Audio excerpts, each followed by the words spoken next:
Polytechnic entrance exam के इतिहास में पूछे गए अब तक के सबसे इंपॉर्टेंट क्वेश्चन का प्रैक्टिस सेट कराने वाले हूँ। वैसे तो हर रोज जितने भी प्रैक्टिस सेट कराता हूँ सारा क्वेश्चन ही इंपॉर्टेंट होता है, पर आज के प्रैक्टिस सेट में आपके पिछले साल के जैसे 2018 सबका पेपर है उसके इंपॉर्टेंट प्रश्नों का प्रैक्टिस सेट लगाने वाला हूँ। देखो सारा क्वेश्चन इंपॉर्टेंट है, आपको बताना है कितने क्वेश्चन सही कर पा रहे हैं। आपका एग्जाम है 5 जुलाई को और आपके एग्जाम को देखते हुए हम हर रोज इस प्रकार से पेपर को सेट करते हैं। जो सबसे ज़्यादा इंपॉर्टेंट होता है, कई बार पूछा जाता है, उस क्वेश्चन को पहले कराते हैं, फिर उसके बाद उसके आधारित जितने भी क्वेश्चन जो कि जैसी सी भी पूछता है हर बार जो जिस प्रकार से क्वेश्चन बनाता है उसी को पहले एनालाइज करता हूँ, फिर उसी टाइप से आपके प्रैक्टिस सेट लगाता हूँ।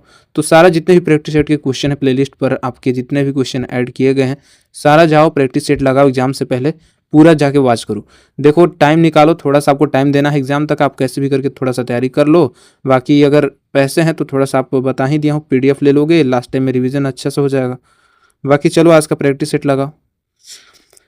इंपॉर्टेंट आपके मिक्स वही 25 क्वेश्चन लिए गए हैं आपके। वैसे एग्जाम में आपके 50-50 क्वेश्चन आते हैं तीनों सब्जेक्ट से, लेकिन हमने 25 इंपॉर्टेंट क्वेश्चन का प्रैक्टिस सेट इसमें सेट किया है। आपके एग्जाम के मतलब नज़दीक जब आपका होगा आपका 50-100 क्वेश्चन का प्रैक्टिस सेट कराएंगे।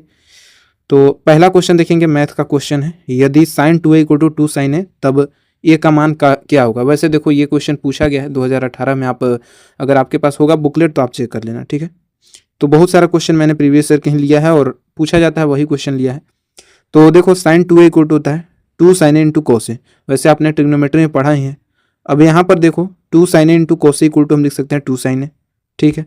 अब देखो यहाँ पर अगर हम sin a से sin a मतलब 2 sin a से 2 sin a काट दिए तो cos = हो जाएगा 1। अब cos a = 1 ये कितने डिग्री का मान होता है आप बताओ, आपने पढ़ा है। cos 0 डिग्री का मान होता है। First option 0 degree right answer हो जाएगा। चलिए सेकेंड नंबर क्वेश्चन देखिए क्या है। आपका विटामिन से क्वेश्चन पूछा है जिसका रासायनिक नाम आपको बताना है। वैसे बायोलॉजी के अंदर ये सारे क्वेश्चन पूछे जाते हैं, लेकिन आपके केमिस्ट्री के अंदर विटामिन का केमिकल नेम पूछा गया है। विटामिन B12 का रासायनिक नाम वैसे आपके प्रीवियस ईयर में पूछा गया क्वेश्चन से, नहीं तो नहीं करा था। आप देख लो किस प्रकार के पैटर्न से आपके एग्जाम में पूछे जाते हैं, कहाँ तक आपका एग्जामिनर सेट कर सकता है क्वेश्चन, आप एक्सपेक्ट भी नहीं कर पाओगे। इसीलिए हर प्रकार के प्रैक्टिस सेट में हम क्वेश्चन लाते हैं, ठीक है। आपका लगाना काम है, आप डेली अपने मॉक एनालाइज करो कहाँ क्वेश्चन गलती कर पा रहे हो, ठीक है। राइट आंसर क्या हो जाएगा, विटामिन B12 का रासायनिक नाम होता है साइनोकोबाल्मिन। अब सब विटामिन का आपको एक बार देखना है, जैसे विटामिन A का रेटिनॉल, विटामिन B का थायमिन, ये सब सारे चीज़ देख लेना। अब ये नहीं कि केवल आपको केमिकल नेम देखना है, पूरा बायो पढ़ने की जरूरत नहीं है कि कौन सा रेटिनॉल कौन सा बीमारी होता है, ये चीज़ नहीं पढ़ना है, ठीक है। जो केमिकल नेम है ना सिर्फ उसी को पढ़ना है। अच्छा, साइनोकोबाल्मिन मतलब कि कोबाल्ट, कोबाल्मिन मतलब क्या होता है कोबाल्ट, सो कोबाल्ट का लिया गया है। चलिए क्वेश्चन नंबर 3 देखिए, प्रकाश संश्लेषण में कौन सा ऊर्जा रूपांतरण होता है बताइए। Transformation occur in photosynthesis. जानते होंगे प्रकाश ऊर्जा रासायनिक ऊर्जा में बदलता है, तो ऊर्जा का रूपांतरण क्या होता है, light energy to chemical energy. और वैसे आसान क्वेश्चन ही है, ज़्यादा टफ क्वेश्चन है नहीं। थर्ड ऑप्शन राइट आंसर हो जाएगा। क्वेश्चन नंबर 4 देखिए, निम्न में से कौन से पदार्थ को गर्म करने पर प्लास्टर ऑफ पेरिस प्राप्त किया जा सकता है। अच्छा, जैसे प्लास्टर ऑफ पेरिस को नमी वाले जगह पर रखने पर जिप्सम बन जाता है, उसी प्रकार के जिप्सम को अगर हम गर्म करते हैं तो प्लास्टर ऑफ पेरिस बन जाता है, CaSO4 × 2H2 जो कि जिप्सम होता है। थर्ड ऑप्शन राइट आंसर हो जाएगा। क्वेश्चन नंबर 5, निम्न में से कौन ऊर्जा का एक नवीकरणीय रूप नहीं है। नवीकरणीय रूप नहीं है पूछा है, यानी कि रीन्यूएबल एनर्जी नहीं है, नॉन रीन्यूएबल एनर्जी कौन सा है बताना है। क्या होता है अनवीकरणीय ऊर्जा का रूप, क्या होता है जानते होंगे, जो कि सीमित मात्रा में है। जैसे कोयला, पेट्रोल, ये सब जो चीज़ें हैं ये सीमित मात्रा में है, मतलब एक बार ख़त्म तो ख़त्म। अब ये चीज़ें कौन सी आपको ऑप्शन में देख के बताना है। तो तरंग ऊर्जा, वेव एनर्जी, इसको हम बार बार बना सकते हैं, यूज कर सकते हैं, ये तो ख़त्म होने वाला चीज़ें हैं नहीं। टाइड से जो एनर्जी बनता है, समुद्र के तरंग से ऊर्जा, भूतापीय ऊर्जा ये भी ख़त्म नहीं होगा, जियोथर्मल एनर्जी, ज्वारीय ऊर्जा, टाइडल एनर्जी ये भी ख़त्म नहीं होगा। तो राइट आंसर क्या हो जाएगा, सेकेंड ऑप्शन तापीय विद्युत संयंत्र, थर्मल पावर प्लांट। अच्छा, थर्मल पावर प्लांट ये कैसे नहीं होगा, तो देखो थर्मल पावर प्लांट में किस चीज़ का यूज़ किया जाता है, कोयला पेट्रोल को जलाकर थर्मल पावर प्लांट बनाया जाता है। अब ये चीज़ें तो हमारी धरती पर कुछ ही मात्रा में है, मतलब ख़त्म हो जाएगा तो फिर ला नहीं सकते, इसे बना नहीं सकते। सेकेंड ऑप्शन इसका राइट आंसर हो जाएगा। क्वेश्चन नंबर 6 देखिए, एक विद्युत सर्किट में विद्युत धारा को नियमित करने के लिए प्रयोग किया जाने वाला यंत्र कौन सा है? विद्युत धारा को नियंत्रित करने का मतलब कम ज्यादा, वोल्टेज को कम ज्यादा करने के लिए किसका यूज करते हैं? आपने रियोस्टेट के बारे में पढ़ा है, धारा नियंत्रक और करंट रेगुलेटर या रियोस्टेट कह सकते हैं। थर्ड ऑप्शन इसका राइट आंसर हो जाएगा, जिससे कि वोल्टेज को कम ज्यादा करते हैं। क्वेश्चन नंबर 7 देखिए, निम्नलिखित में से कौन ग्रीन हाउस गैस नहीं है?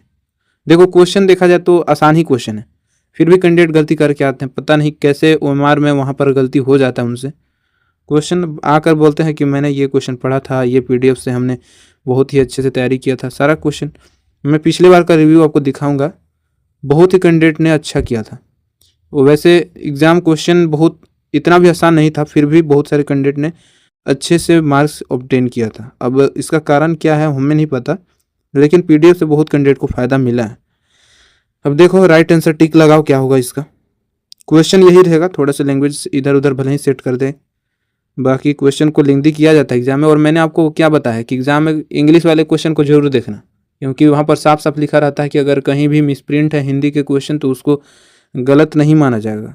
अगर इंग्लिश के क्वेश्चन सही हैं और हिंदी के क्वेश्चन गलत हैं, फिर इंग्लिश वाला जो लैंग्वेज है उसको आपको सही मानना पड़ेगा। मतलब इंग्लिश वाला जो भी आपका है क्वेश्चन उसको देखना है। हिंदी में भले ही एक गलती कर दे, अब पता नहीं उनको क्या है, लेकिन हाँ हिंदी वाला गलती कर दे। वैसे सारा एग्जाम में यही हो रहा है आजकल, हिंदी को पता नहीं कैसे ट्रांसलेट करते हैं, आपको इंग्लिश में पकड़ा देते हैं कि इंग्लिश पकड़ो, इंग्लिश देखो। अब आपका काम है, आप हिंदी मीडियम के स्टूडेंट हैं या फिर हिंदी अगर आपका कमज़ोर है, इंग्लिश कमज़ोर है तो आप समझो। राइट आंसर क्या होगा? ग्रीन हाउस गैस कौन सा नहीं है? तो आप जान नहीं रहे हैं, carbon dioxide, methane, nitrous oxide, N2O।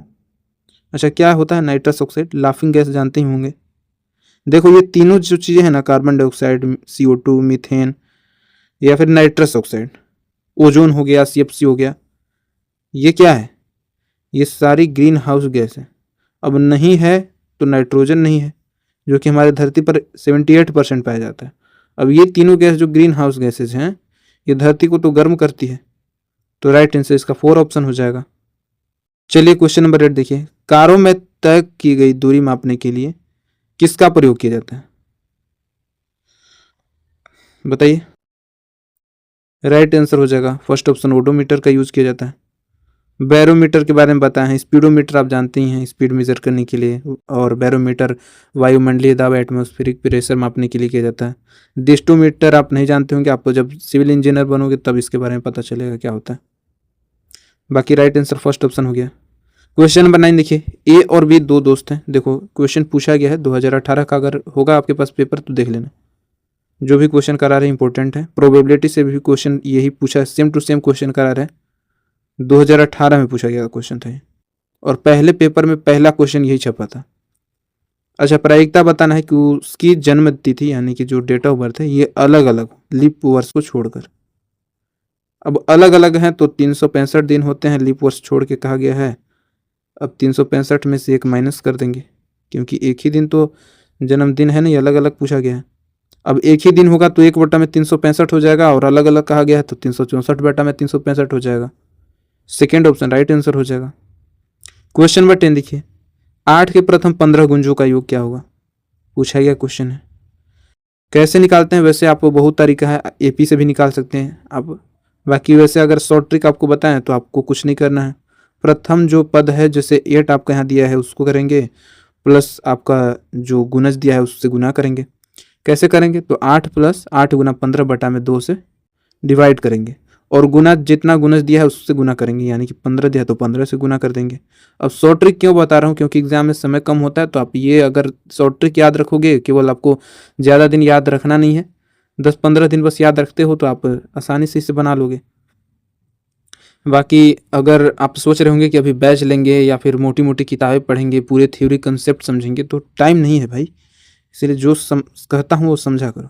अब क्या होगा? 8 + 120/2 × 15, 8 + 120 हो जाएगा 128, 128 × 15/2 करेंगे, काटा कुटी करेंगे तो आएगा 960। सेकेंड ऑप्शन राइट आंसर हो जाएगा। बाकी टाइम रहता तो मैं समझा देता, वैसे इसीलिए मैं आपको सारा चीज़ जल्दी जल्दी लेकर चल रहा हूँ, फिर भी आपको बहुत सी जानकारी आपको मिल ही जा रही है। क्वेश्चन नंबर 11, अंतर्जलीय वस्तुओं की दिशा और गति मापने के लिए किस प्रकार के उपकरण का प्रयोग किया जाता है? अब पढ़े हैं, 9th में ही पढ़े हैं, सोनार के बारे में जानते हैं। यूवी रेज के चलते सोनार जो डिटेक्ट करता है। अच्छा, सोनार होता क्या है? तो साउंड नेविगेशन एंड रेंजिंग, आप वो पढ़े हैं, तो ये चीज़ बताने वाली चीज़ें है नहीं। 4 ऑप्शन राइट आंसर होगा। बाकी अगला क्वेश्चन देखिए, एक चीज़ याद आ रहा है, पिछला बार एक ऐसे ही कैंडिडेट एक मैसेज किया था व्हाट्सएप पे PDF लेने के लिए, वो इसी प्रकार से बातें कर रहा था कि अच्छा जो क्वेश्चन आपने दिया है सेम टू सेम वही छपेगा। हमने उसे साफ साफ बताया कि नहीं, सेम टू सेम नहीं छपेगा। अब जैसे यही क्वेश्चन मैंने आपको कराया, अब यहाँ पर क्वेश्चन है भूकंप की तीव्रता को रिकॉर्ड करने के लिए प्रयुक्त उपकरण। अब क्वेश्चन में वहाँ पर आ जाएगा कि जब भूकंप आता है तो कौन से इंस्ट्रूमेंट का यूज करते हैं या कौन से उपकरण का यूज करते हैं, तो लैंग्वेज का थोड़ा सा उतार चढ़ाव होगा। बाकी अगर मैंने आपको दे दिया है क्वेश्चन तो आप तो इतना तो होशियार हो कि आप सेकेंड आंसर ऑप्शन टिक लगा दोगे। अब ये तो नहीं कि फर्स्ट ऑप्शन या थर्ड ऑप्शन लगा के आ जाओगे, ऐसा तो गलती करोगे नहीं। तो ये अंतर होता है बस क्वेश्चन में, और कुछ नहीं।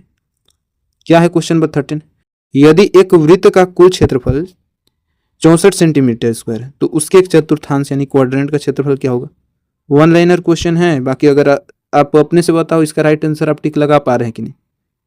अगर नहीं लगा पा रहे हैं और अगर मैं आपको बता दूं आंसर तो फिर आपको होगा कि इतना क्वेश्चन आसान नहीं आएगा। देखो क्वेश्चन आया हुआ है और कैसे क्वाड्रेंट निकालते हैं, तो 1/4 होता है क्वाड्रेंट, तो जितना भी एरिया दिया है उसका 1/4 कर दोगे, आपका राइट आंसर आ जाएगा।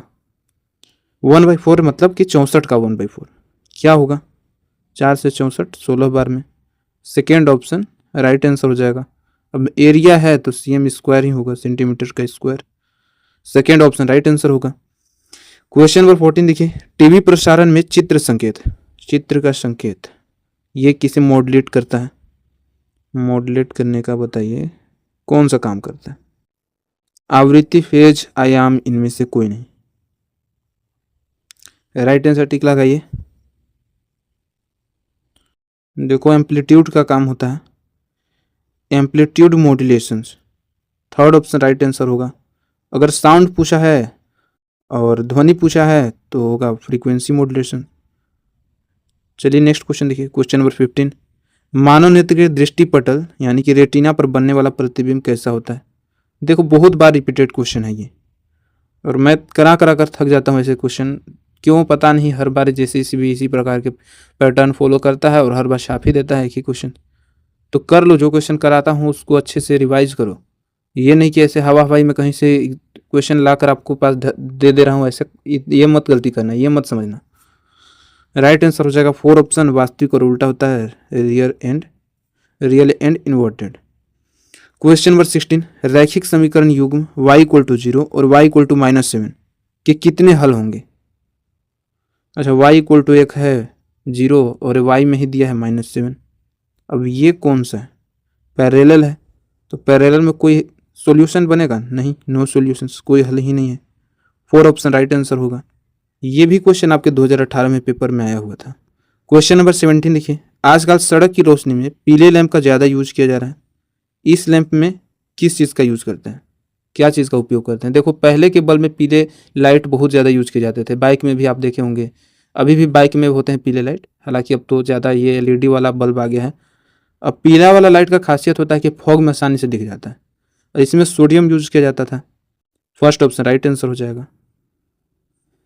क्वेश्चन नंबर 18 देखिए, सांस लेने के लिए समुद्री गोताखोर जो होते हैं निम्न में से कौन सी गैस का मिश्रण का प्रयोग करते हैं? कौन से गैस का यूज करते हैं? ये दो चीज़ों से गैस जो होता है मिलकर बना होता है, कौन कौन? तो ऑक्सीजन और helium, third option right answer हो जाएगा। जो गोताखोर होते हैं पानी के अंदर जाते हैं, आप देखते होंगे ऑक्सीजन के रूप में लगाते हैं, उस सिलेंडर में ऑक्सीजन और हीलियम दोनों चीज भरा होता है। क्वेश्चन नंबर 19 देखिए, मानव शरीर में पाया जाने वाला सबसे प्रचुर तत्व कौन सा है? सबसे प्रचुर तत्व, देखो एक क्वेश्चन में आपको बताया था कि हमारे पृथ्वी पर सबसे ज़्यादा प्रचुर तत्व कौन सा पाया जाता है, ऑक्सीजन आपको बताया था। अब यहाँ पर मानव शरीर में पूछा है तो इसका भी राइट आंसर वही होगा, हमारा शरीर में भी ऑक्सीजन सबसे ज़्यादा पाया जाता है। वैसे बहुत सारे एलिमेंट पाया जाता है, कार्बन, हाइड्रोजन, नाइट्रोजन, लेकिन ऑक्सीजन सबसे ज़्यादा पाया जाता है 65%। ठीक है, फर्स्ट ऑप्शन राइट आंसर होगा। क्वेश्चन नंबर 20, देखो इस प्रकार के क्वेश्चन मैं क्यों कराता हूँ कि हो सकता है आपकी बार पूछा है ये क्वेश्चन तो दूसरा क्वेश्चन आपकी बार पूछ दे, वायुमंडल में पूछ दे, या फिर धरती पर कितना %। तो सिलेबस एक ही है, तो सिलेबस से घुमा फिरा अगर क्वेश्चन पूछता है, इसीलिए हर प्रकार के क्वेश्चन मैं आपको करा रहा हूँ। क्वेश्चन नंबर 20 क्या है कि भारी जल का रासायनिक नाम क्या है? भारी जल मतलब हैवी वाटर, बताओ। भारी जल का रासायनिक नाम ड्यूटेरियम ऑक्साइड होता है, D2O। Second option right answer हो जाएगा। इस प्रकार से ही पूछे जा सकता है, और हो सकता है तो आपको सिंबल में भी दे दे। क्वेश्चन नंबर 21, 5 और क्वेश्चन। जब पानी 4 डिग्री सेल्सियस से 0 डिग्री सेल्सियस तक ठंडा होता है, ठंडा हो रहा है, तो इसके घनत्व यानी कि डेंसिटी और आयतन पर क्या प्रभाव पड़ता है? देखो सोचो, अपने से खुद से सोचो। जब 4 डिग्री सेल्सियस से 0 डिग्री सेल्सियस मतलब बर्फ बनने की प्रक्रिया तक, अब ठंडा हो रहा है पानी, तो इसका डेंसिटी क्या होगा? आप देखते होंगे कि बर्फ जो होता है पानी पर तैरने लगता है डेंसिटी के चलते। अब यहाँ पर क्या होगा? तो सेम वही सिस्टम यहाँ पर भी लागू होगा। घनत्व घटेगा, डेंसिटी डिक्रीज होगी और आयतन बढ़ेगा, वॉल्यूम जो होगा इंक्रीज होगा। कौन से ऑप्शन में दिया है? सेकेंड ऑप्शन में दिया है, तो राइट आंसर हो जाएगा। क्वेश्चन नंबर 22, जल आयनिक लवणों का अच्छा विलायक है, क्यों? क्या कारण है? जो जल है आयनिक लवणों का अच्छा विलायक है, विलायक मतलब गुड सोलवेंट। इसका द्विध्रुव आघूर्ण जो होता है ये सबसे ज्यादा होता है, द्विध्रुव आघूर्ण। थर्ड ऑप्शन राइट आंसर हो जाएगा, डाइपोल मोमेंट। क्वेश्चन नंबर 23, समुद्र के जल से शुद्ध जल निम्नलिखित में से किस विधि द्वारा प्राप्त किया जा सकता है? समुद्र के जल से शुद्ध जल निकालने की प्रक्रिया किस प्रकार से निकाला जा सकता है, कौन से प्रक्रिया के द्वारा? तो साधारण आसवन विधि के द्वारा हम इसे प्राप्त कर सकते हैं। ये कब यूज किया जाता है साधारण आसवन विधि? आप जानते होंगे, जब दो चीज़ों का मिक्सचर बिल्कुल मतलब अलग अलग हो, तो उसे निकालने के लिए हम साधारण आसवन विधि का प्रयोग करते हैं। अब देखो, समुद्र के जल से शुद्ध जल निकालना है, नमक अलग करना है, फिल्ट्रेशन के लिए हम पहले वाले आसवन विधि का यूज करेंगे। 2 क्वेश्चन है। क्वेश्चन नंबर 24, जल के अंदर वायु का बुलबुला कैसा व्यवहार करता है? किस प्रकार के लेंस की तरह व्यवहार करता है बताइए? तो ये अपसारी लेंस की तरह व्यवहार करता है, और अभिसारी लेंस, अपसारी लेंस आप जानते होंगे, जो लाइट को इकट्ठा करता है और जो लाइट को फैलाता है, अपसारी lens. Third option right answer हो जाएगा। आज के प्रैक्टिस सेट का लास्ट क्वेश्चन, क्वेश्चन नंबर 25, यदि 15 आदमी किसी काम को 6 दिन में पूरा कर सकते हैं तो 10 आदमी उसी काम को कितने दिन में पूरा करेंगे? वर्क एंड टाइम में आपका क्वेश्चन यहाँ से छपा हुआ है। अब आपको बताना है, इसका डायरेक्ट फॉर्मूला होता है, जितने व्यक्ति हैं जितना काम है उसको गुना करो और उसको इक्वल टू में उतना ही लिखो, और फिर जो निकालना है उसको से भाग दो। देखो फॉर्मूला डायरेक्ट लिखो, M1D1 इक्वल टू होता है M2D2। एम है यहाँ पर जितने लोग हैं, डी है उतना आपका दिन। अब एम यहाँ पर कितने लोग हैं? 15 आदमी हैं, तो 15 गुना पहला आदमी जो है 15 आदमी, ये कितने दिन काम करता है? तो 6 दिन काम करते हैं, तो 15 गुना 6 हो जाएगा। दूसरी तरफ M2 10 आदमी हैं तो 10, और कितने दिन पूरा करेंगे ये हमें नहीं पता है, तो D2 को D2 लिख देंगे। 15 गुना 6 equal to 10 Guna D2। D2 का मान यहाँ से आ जाएगा 15 छक्का 90 बटा में 10 कर देंगे, 10 9 के 90 हो जाएगा। सेकेंड ऑप्शन 9 दिन राइट आंसर हो जाएगा। पढ़ें, समझ में आ रहा होगा। बाकी बिल्कुल जीरो है तो आपको ऊपर ऊपर से फ्लो हो रहा होगा। देखा जाए तो क्वेश्चन में कोई जान है नहीं, आप इसमें आसानी से मैं बता रहा हूँ आप 20 प्लस कर सकते हैं, ऐसा कोई बात नहीं है। फिर भी अगर आप 15 प्लस कर रहे हैं तो एवरेज आपका स्कोर अच्छा माना जाएगा, कोई बात नहीं, ज़्यादा उदास होने की ज़रूरत नहीं है। फिर भी आपको प्रैक्टिस सेट लगाने की ज़रूरत है, डेली लगाओ सुबह के 9 बजे, मतलब टाइम इतना निकाल सकते हो भाई। एग्जाम के लिए आपको ज़्यादा दिन नहीं करना है, अगर कुछ ही दिन अगर आप अच्छे से तैयारी कर लोगे, अगर अच्छा प्रैक्टिस सेट लगा लोगे, आप जानते ही होंगे एक बहुत पुराना कहावत है, प्रैक्टिस मेक्स परफेक्ट। जितना प्रैक्टिस करोगे उतना ज़्यादा मजबूत होते जाओगे। बाकी टाइम निकालो एग्ज़ाम तक कैसे भी करके, अगर आपको अच्छा ब्रांच अच्छा कॉलेज चाहिए। बाकी अगर आप अभी तक कुछ भी नहीं पढ़े हैं तो चाहे फिर भी अगर पढ़े हैं नहीं पढ़े हैं उससे कोई मतलब नहीं है, प्रैक्टिस सेट तो आपको लगाना ही है। अगर आप PDF ले लिए हैं फिर भी, और अगर अभी तक आप PDF नहीं लिए हैं तो ज़्यादा लेट मत कीजिए, जल्दी से जाइए। इस वीडियो के डिस्क्रिप्शन में व्हाट्सएप का लिंक दिया गया है, वहाँ पर आपको जाना है, व्हाट्सएप पर आपको मैसेज करना है, 89 रुपीज़ का पेमेंट करना है, आपको PDF दे दिया जाएगा। पढ़िए, ऑफलाइन पढ़िए, आप कैसे भी पढ़िए। 2 PDF प्रोवाइड किया जाएगा, एक वाइट एक ब्लैक। जैसे आपको अच्छा लग रहा है वैसे पढ़िए। तैयारी कीजिए, हिंदी इंग्लिश दोनों में है, कोई दिक्कत नहीं होगा। एक्सप्लेनेशन के साथ है, आराम से पढ़ सकते हैं, बहुत अभी समय है। बाकी अगर यूटिलाइज़ करना है तो पीडीएफ एक अच्छा आपके पास विकल्प है। बाकी 10 जगह इधर उधर करते रहोगे, कहाँ से पढ़ें, कौन सा बुक लें, तो फिर आपकी बस की बात है नहीं। फिर मिलेंगे नेक्स्ट वीडियो में इसी प्रकार से सुबह के 9 बजे। धन्यवाद।